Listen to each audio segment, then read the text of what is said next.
Well, Unilever is a company that has been around for 130 years, and one of the reasons it has been around is we always do the right thing for the long term.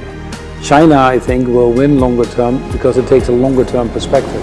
The Belt and Road Initiative, for which we just had recently the wonderfully successful meeting in China, is important, I think, for everybody, not just only for Unilever, but for the world in total. When you ask what does a Chinese company need to do before it goes global, it depends a little bit on what industry you're in, if you go in organically or if you go in via acquisitions.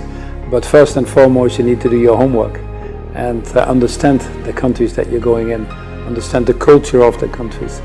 The second thing I would recommend is be sure you have the right talent. It cannot be a one-way street, and we need to be very mindful of some of the things that are unique to the new environment you're going to be in. So hiring the right local talent is very important. The third thing I would briefly mention is take a long-term view. There are no quick wins in a global economy. And then last but not least, in this global world of transparency, don't apply different standards in one part of the world versus another part of the world. If you extend the presence of your company, drive it to the highest standard of wherever you are. We should also look at harmonization of standards and standards of working, standards of responsible business. That would obviously facilitate doing business in each and all of these markets. And I would categorize it for foreign companies really at three stages that China went through.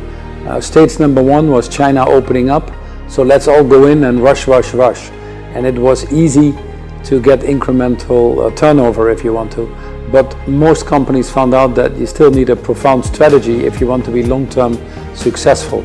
So don't go for quantity, but go for quality.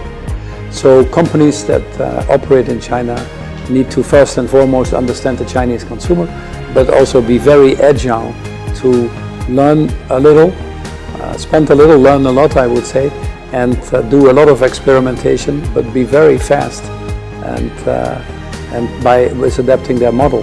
The way consumers shop for what they shop, the channel shifts is probably more than you see in any other country in the world right now. It's a very dynamic school.